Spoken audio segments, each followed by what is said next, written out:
जनवरी की, और इसमें बहुत ही निराशाजनक अगर आपके परसेंटाइल आ रहे हैं, स्कोर आ रहा है, तो आपको निराश नहीं होना है। अभी भी आपके पास मोटे मोटे तौर पर 2 महीने बचे हुए हैं, यानी 60 डेज प्लस बचे हुए हैं, और इसमें भी आप बेहतरीन परफॉर्मेंस कर सकते हैं। उसके लिए कुछ स्ट्रेटेजी पे काम करना होगा। सबसे पहले तो आप जब भी खाना खाएं तो है ना, फुल पेट न खाएं, भर पेट न खाएं, थोड़ा सा लिमिटेड खाना खाएं, ताकि आपको क्या रहे कि प्रिपरेशन करने में, स्टडी करने में ज़्यादा लोड ना आए और आपको आलस्य न आए। पहली बात। दूसरी बात, जितना ज़्यादा खाना हो सके लिक्विड फॉर्म में, जूस या इस टाइप से लीजिए, ताकि आपको नींद ना आए और आलस्य ना आए, और इजीली आप क्या लग गया, एनर्जाइज हो जाए। और तीसरी बात है कि प्रॉपर एक्सरसाइज करनी है आपको, है ना। वैसे नहीं कि रात भर सोए रहे और दिन भर प्रिपरेशन करते रहे, तो उस वजह से भी मेटाबॉलिज्म क्या हो जाता है, थोड़ा सा है ना बिगड़ जाता है, तो उसके भी साइड इफेक्ट आपको देखने को मिल सकते हैं, नींद ना आना और ये सारी चीज। और प्रॉपर नींद ले आप, है ना, 6 से 7 या 8 घंटे तक की प्रॉपर नींद ले, ड्रीमलेस नींद ले, तो उससे क्या होगा कि आपका ब्रेन और क्रिएटिव होगा। और साथ ही साथ आपको यह भी ध्यान रखना है कि हर चैप्टर को, हर टॉपिक को, और साथ ही साथ हर सब्जेक्ट को डिसिप्लिन में पढ़ना है, न कि मोटिवेशन में पढ़ना है। आजकल आमतौर पर क्या होगा है कि जितने भी नाच गाने वाले टीचर होते हैं, है ना, ऑनलाइन, वो कुछ भी भाषण देके चले जाते हैं, और उसी से मोटिवेटेड होकर आप 1 या 2 दिन तो बहुत ज़्यादा पढ़ते हैं, लेकिन तीसरे दिन वो रेट डिक्रीज होता जाता है, और एक दिन ऐसा आता है कि आप उसको फिर पढ़ने में वही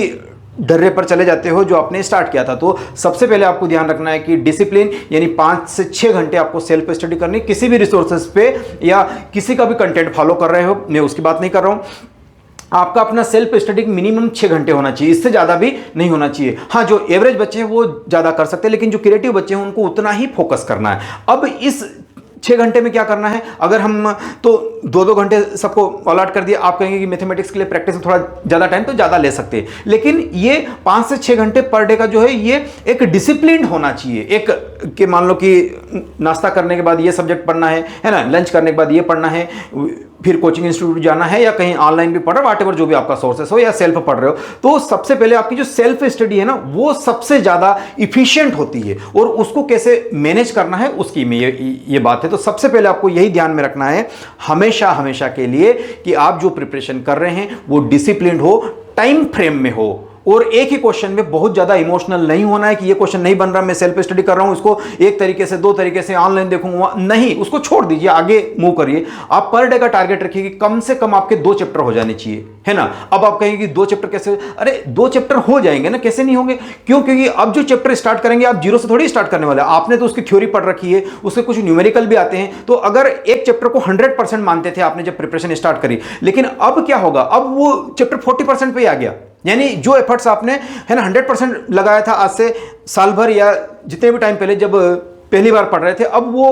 वो टाइम रिड्यूस होके कितना हो गया, 40% हो गया। अब क्या करना है, फार्मूला एक बार देखना है, कुछ बेसिक वाले जो फार्मूले को अप्लाई करना, वो तो हमें क्या होगा, आ ही गया। तो हमें जो मेन कैलकुलेशन वाले और थोड़े से ट्रिकी क्वेश्चन है उनकी प्रैक्टिस करनी है, और ऐसे करते से हमारा क्या हो जाएगा, टॉपिक प्रिपेयर हो जाए। तो मिनिमम आपको 100 क्वेश्चन पर डे का टारगेट रखना है ना, मिनिमम क्वेश्चन का 100 क्वेश्चन का करना है। वैसा नहीं कि आंसर ला रहे हैं, ये कुछ सॉल्व किया, पलटा कर देखा आंसर मैच नहीं कर रहा, फिर कुछ किया, फिर तो कुछ आ ही जाएगा,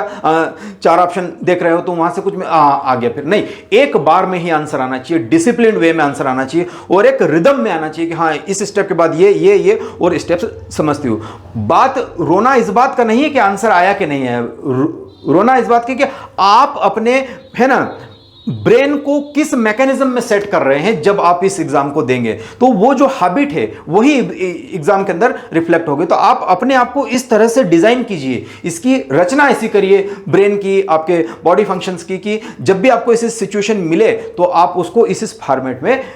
प्रिपरेशन करें। तो 100 क्वेश्चन मिनिमम आपको क्या करना है, पर डे का तो करना ही करना है।